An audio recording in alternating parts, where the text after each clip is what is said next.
Connection established.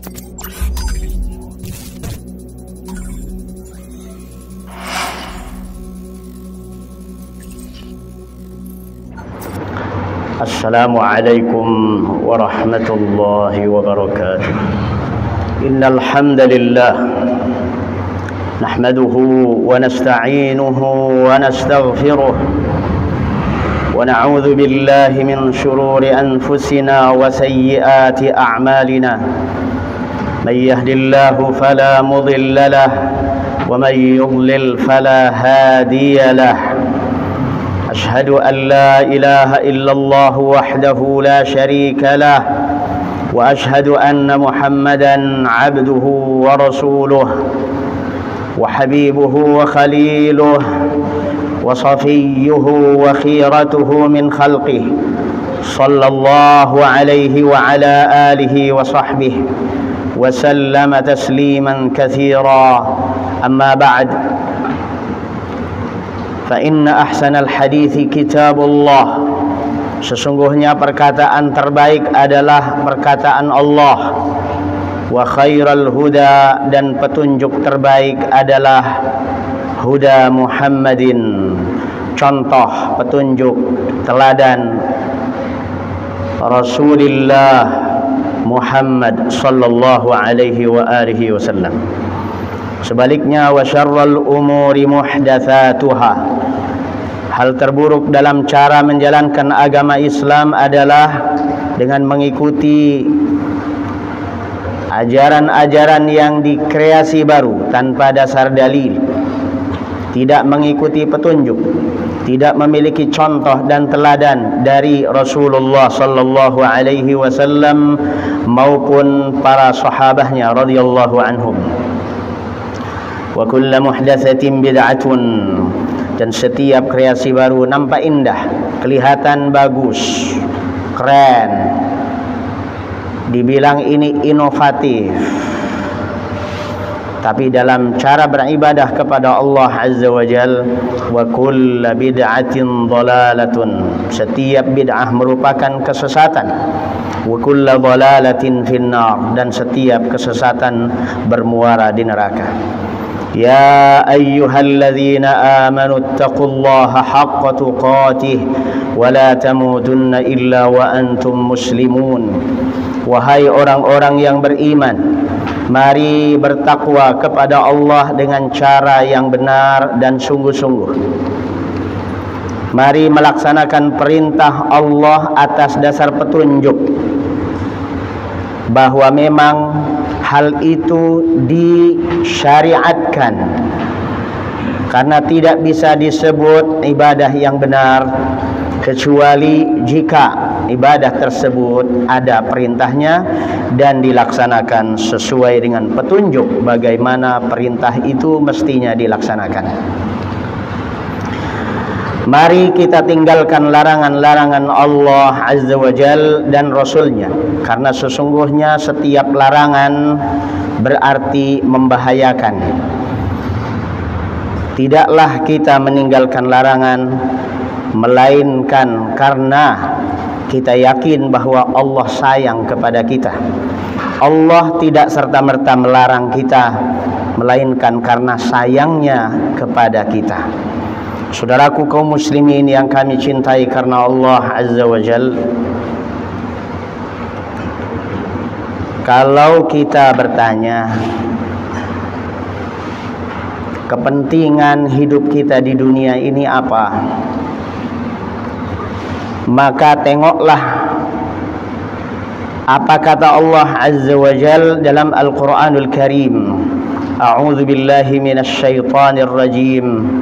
Wabtaghi fima ataka Allah ad-dar al-akhirah. Dengan bermodalkan apa saja yang Allah berikan kepadamu, maka carilah keuntungan akhirat. Maka kepentingan kita hidup di dunia sesungguhnya adalah mengais bekal mengais bekal sebanyak mungkin untuk kebahagiaan kita di akhirat nanti. Nabi kita Muhammad sallallahu alaihi wasallam bersabda, "Kun fid dunya ka'annaka gharibun aw 'abiru sabil." Tempatkanlah dirimu, posisikan dirimu dalam kehidupan dunia ini seperti halnya orang asing atau orang yang sedang numpang lewat. Maka hidup di dunia tidak akan selamanya. Sesungguhnya kita cuma numpang lewat atau numpang ngombe, numpang minum, numpang ngaub sebentar. Setelah itu kita akan berjalan kembali menuju kampung halaman asli kita. Di mana kampung halaman asli kita? Surga. Maka siapkanlah bekal untuk surga. Mari kita catat satu poin ini, bahwa kepentingan kita sesungguhnya dalam kehidupan ini adalah mengais bekal untuk bisa hidup bahagia di akhirat nanti. Saudaraku kaum muslimin yang kami cintai karena Allah Azza wa Jalla, untuk mengais bekal tersebut Allah Subhanahu wa ta'ala bekalkan kepada kita potensi, energi. Allah siapkan untuk kita energi bernama waktu, tempo kehidupan. Kita juga diberikan tenaga, pikiran, keahlian, akses, dan berbagai macam potensi yang lain. Potensi-potensi tersebut untuk apa kita gunakan? Seharusnya itu semua adalah harus kita gunakan untuk bisa mendapatkan kebahagiaan di akhirat nanti.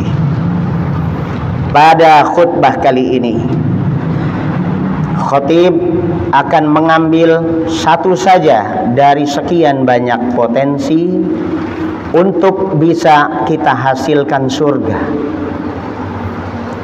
Lisan.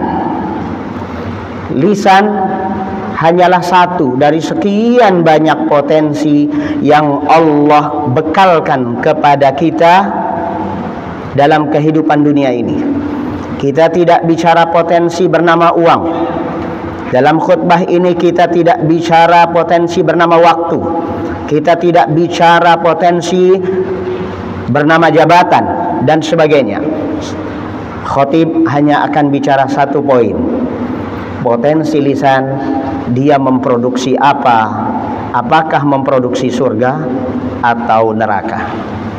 Saudaraku kaum muslimin yang kami cintai karena Allah Azza wa Jalla, suatu kali Nabi alaihi salatu wassalam menasihatkan kepada seorang pemuda untuk menjaga lisannya. Kata Nabi alaihi salatu wassalam, "Kuffa alaika hadza." Jaga lisanmu. Sahabat tersebut bertanya balik, "Awa inna lamu'akhaduna bima natakallamu bihi ya Rasulullah." Memangnya kita akan dimintai pertanggungjawaban dan akan dihukum oleh Allah gara-gara lisan kita ya Rasulullah? Jawab Nabi alaihi salatu wassalam dengan pasti bahwa lisan ini akan menjerumuskan banyak orang ke dalam neraka. Wa hal yakubbun nasa ala manakhirihim illa hasaidu alsinatihim. Tidaklah orang-orang masuk ke dalam neraka, tersungkur ke dalam neraka, melainkan sebagai akibat produk dari lisannya. Maka khutbah kali ini, mari kita fokuskan untuk memahami untuk apa lisan kita dipakai. Saudaraku kaum muslimin, lisan ini bisa menghasilkan surga dan bisa juga menghasilkan neraka. Apabila lisan kita dipakai untuk menghujat, dipakai untuk mencaci maki, dipakai untuk kata-kata syirik, kata-kata kufur, untuk menghibah. Apabila lisan kita dipakai untuk menggunjing, untuk mengadu domba, untuk bersumpah palsu, untuk menyatakan Happy Christmas, lisan kita dipakai untuk memberikan kata selamat Natal dan sejenisnya, maka lisan ini akan menghasilkan neraka. Jangan dianggap remeh. Lisan kita memproduksi banyak sekali produk yang mungkin selama ini tidak kita bayangkan. Bahkan bisa memproduksi neraka. Ada orang mengatakan, masa cuma mengatakan selamat Natal saja bisa masuk neraka? Kan cuma kata-kata itu. Jawaban kita adalah, Anda pun bisa sah halal dengan istri Anda itu karena kata-kata.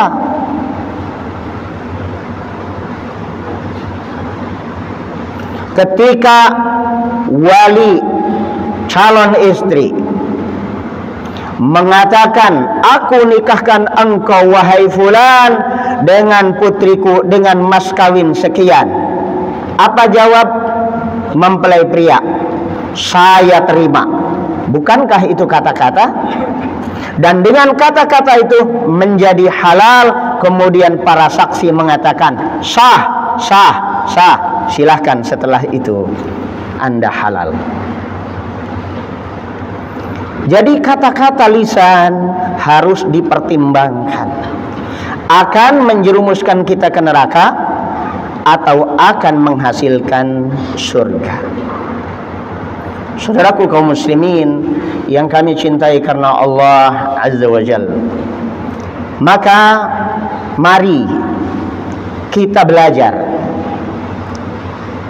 apa saja produk lisan yang bisa kita hasilkan.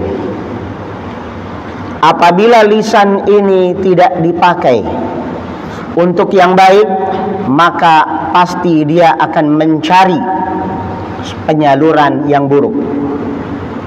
Kata Nabi sallallahu alaihi wasallam, "Qul khairan man kana yu'minu billahi wal yawmil akhir falyaqul khairan aw liyasmut." Barang siapa mengimani Allah dan hari akhir, hendaknya berkata yang baik-baik saja. Kalau tidak dapatkan perkataan-perkataan yang baik, lebih baik diam saja. Tapi kalau untuk diam saja, sementara kita tidak bisu, ya kita tidak bisa. Kita tidak akan pernah bisa diam. Apalagi para istri kita, putri-putri kita, bibi kita, adik perempuan kita, pastinya nggak bisa diam. Karena kaum Hawa, para wanita, sangat membutuhkan berkata-kata. Maka mari kita belajar melatih lisan kita pada porsi-porsi perkataan yang baik.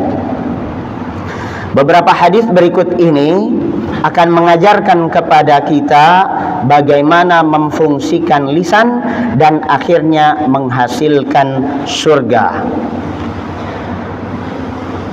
Dengarkan apa kata Nabi kita Muhammad sallallahu alaihi wasallam.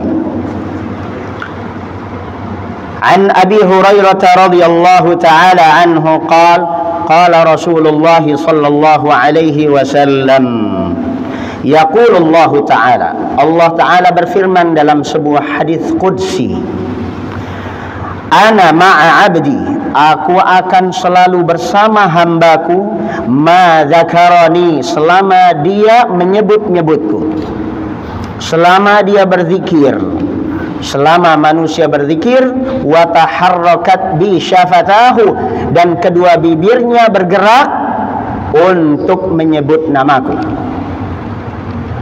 Maka mari kita biasakan, kita latih, kita olah, kita kelola lisan kita untuk berzikir. Zikrullah. Hadis yang kedua,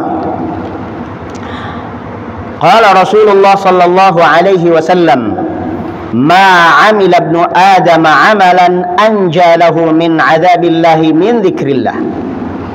Tidak ada satupun amalan seorang hamba yang lebih menyelamatkannya dari azab Allah di neraka melebihi daripada zikrullah, berzikir. Kalau kita sedang bersama-sama atau sendiri-sendiri, maka jangan lupa lisan kita selalu dibasahi dengan zikrullah. Dan tidak ada amalan yang besar pahalanya, bahkan berat timbangannya di hari kiamat nanti melebihi dari zikrullah. Dan zikir ini adalah perkataan-perkataan yang tentunya sangat ringan dikerjakan, tapi hasilnya pahala yang besar.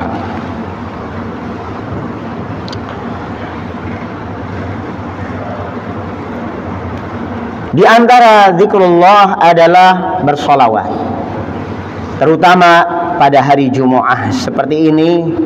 Hendaknya kita memperbanyak sholawat atas Nabi alaihi salatu wassalam. Mari membiasakan lisan kita dengan bersolawat. Allahumma salli ala Muhammad wa ala ali Muhammad kama sallaita ala Ibrahim wa ala ali Ibrahim innaka Hamidum Majid. Allahumma barik ala Muhammad wa ala ali Muhammad kama barakta ala Ibrahim wa ala ali Ibrahim innaka Hamidum Majid. Saudaraku kaum muslimin yang kami cintai karena Allah Azza wa Jalla, ada kalimat yang sangat singkat,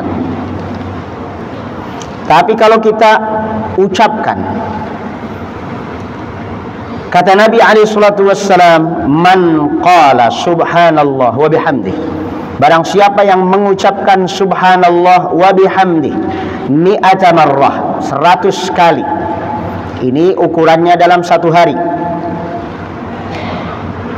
Bisa kita bagi. Pagi ba'da subuh 20, duha 20, siang 20, terus sampai sore, jadi 100 kali. Apa yang kita dapat, kata Nabi alaihi salatu wassalam, huttat anhu khatayahu, dosa-dosanya dihapuskan. Wa in kanat mithla zabadil bahr, meskipun dosa-dosa itu sebanyak buih di lautan. Allahu Akbar. Ini adalah sebagian dari kalimat-kalimat yang sangat singkat, ringkas, sederhana sekali, dan hasilnya luar biasa. Saudaraku kaum muslimin, memang berzikir, mengelola lisan, memfungsikan lisan untuk berzikir adalah hal yang mungkin tidak biasa bagi sebagian orang. Tetapi jika Anda ingin menjadi orang luar biasa, memang harus melakukan hal-hal yang luar biasa. Aqulu qawli hadza wa astaghfirullah li wa lakum wa sallallahu ala nabiyyina Muhammad wa alihi wa sahbihi wa sallam wa akhiru da'wana anil hamdulillahi rabbil alamin.